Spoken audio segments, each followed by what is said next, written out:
बहलूल चरियो ता चवंदा हो भलारो इंसान हुयो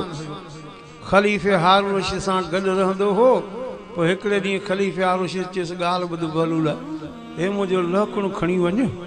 जेको बेअक़ल नज़र अचई बेवकूफ़ नज़र अचई उनखे वञी करे ॾेई अचिजांइ। लहकुणु खयूं हलियो वियो 8 ॾींहंनि खां पोइ वरी आयो चए ॾे ख़बर लहकुणु ॾिनी बेअक़ल कंहिं बेवकूफ़ खे चए कोन ॾिनो अथमि चए हिन हफ़्ते ज़रूरु ॻोल्हे करे बेअक़ल बेवकूफ़ खे ॾिजांइ चए साईं ॾींदुमि।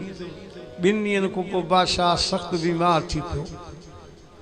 माण्हू मोकिले बहलूल ॾे चए वठी अचोसि हो जो आयो त वरी लहकुणु खयूं आयो अची बादशाह खे ॾिनई चेड़े मां बेवकूफ़ आहियां बेअक़ल आहियां मूंखे ॾिनई चए हा साईं ॾे भला ख़बर दुनिया जी केॾी तयारी कंदो आहियां आख़िरत ॾे हले थो तयारी कई थी चए कोन कई अथमि चए पोइ तो जहिड़ो को ॿियो बेअक़ल बेवकूफ़ थी सघंदो जेको आख़िरत लाइ तयारी न करे।